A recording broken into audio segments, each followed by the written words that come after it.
Hello my dear student. हमने इसके पिछले वाली वीडियो में किसकी बात की थी? आपके रासायनिक अभिक्रियाओं के सभी प्रकार के बारे में। साथ हमने वहां पर कहां तक हुई थी बात हमारी? ऊष्माक्षेपी और ऊष्माशोषी अभिक्रिया तक हमारी बात हो चुकी थी।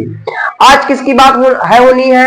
उपचयन अभिक्रियाओं के महत्व अर्थात संक्षारण, विकृत गंधिता और रासायनिक समीकरणों को संतुलित करना क्यों आवश्यक है। आज हम तीन चार चीजों के बारे में बात करने वाले हैं और यहां से ही आपका क्या रासायनिक अभिक्रिया और क्या है और रासायनिक समीकरण, ये चैप्टर आज से फिनिश हो जाएगा। ओके, तो चलिए ध्यान से देखिएगा।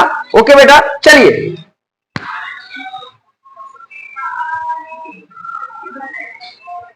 उपचयन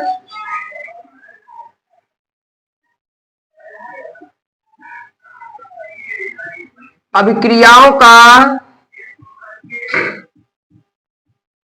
दैनिक जीवन में महत्व। ओके, तो देखिए पहले हेडिंग क्या आती है? संक्षारण। देखिए संक्षारण क्या है? जब कोई धातु आर्द्रता, वायु, नमी, अम्ल, जल आदि के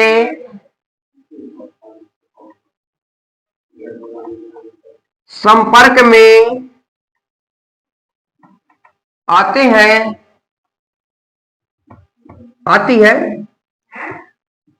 तो धातु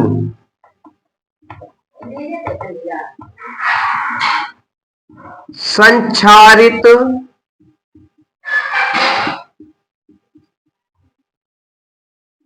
हो जाती है। ओके, तो क्या है, क्या कह रहा है? जब कोई भी धातु आर्द्रता, वायु, नमी, अम्ल आदि के संपर्क में आती है, धातु क्या हो जाती है? संक्षारित हो जाती है, तब जंग लगना प्रारंभ हो जाता है। एग्जाम्पल देखिए, अगर लोहा वायु, नमी, अम्ल, जल आदि के संपर्क में आएगा तो लोहे पर क्या लग जाता है? जंग लग जाता है। लोहे पर जंग का लगना। जब चांदी आर्द्रता, वायु, नमी, अम्ल के संपर्क में आती है क्या पड़ जाती है? चांदी। चांदी पर काली परत का जमना, काले रंग की परत जम जाती है।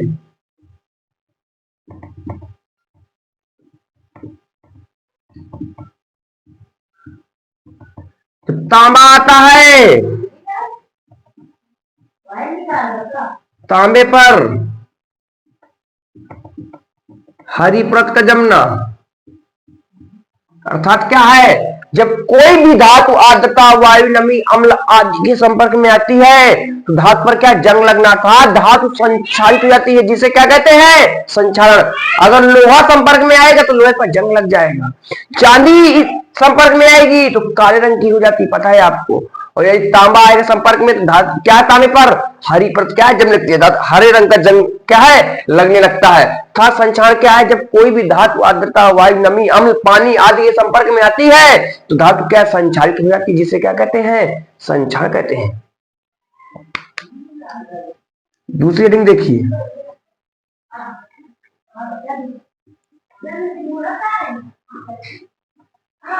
विकृत गंधिता। देखिए क्या है? जब वसायुक्त तैलीय खाद्य सामग्री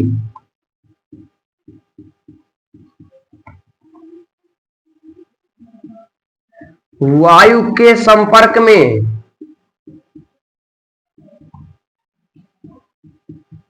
आती है तो वह ऑक्सीकृत हो जाती है,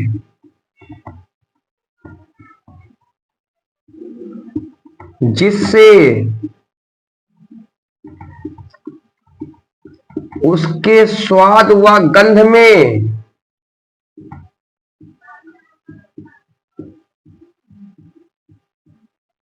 परिवर्तन आ जाता है।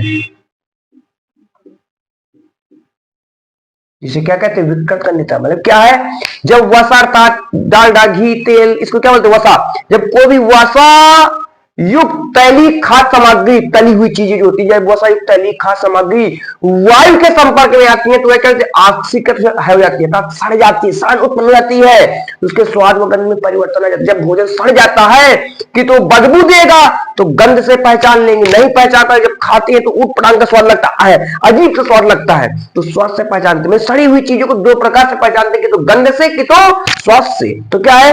जब वसा युक्त तैलीय खाद्य सामग्री वायु के संपर्क में आती है तो क्या हो जाती है? ऑक्सीकृत हो जाती है, जिसे क्या कहते हैं? जिससे उसके स्वाद व गंध में क्या है? परिवर्तन आ जाता है, जिसे क्या कहते हैं? विकृत गंधिता कहते हैं। जैसे फिर देखिएगा एक क्वेश्चन है, देखिए, चिप्स के पैकेट में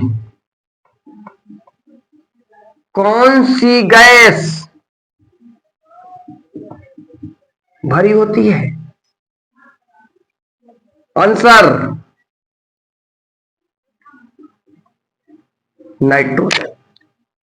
चिप्स का पैकेट फूला फूला होता है ना, उसमें हवा नहीं भरी होती कि ऑक्सीजन आपकी भरी होती है, वो तो सड़ाता है भोजन को वायु के संपर्क में, नाइट्रोजन गैस से भरी होती है। जो फूला फूला पैकेट होता है, वो नाइट्रोजन गैस क्या करती है? चिप्स को सड़ने से बचाती है, वो बैरियर का काम करती है, चारों ओर से चिप्स को ढके रहती है, चिप्स को सड़ने नहीं देती, उसमें कीटाणु नहीं लगने देती, जम्स नहीं बैठने देती, वो बैरियर का मतलब क्या? चिप्स को प्रोटेक्ट करती है, प्रोटेक्टर का कार्य करती है।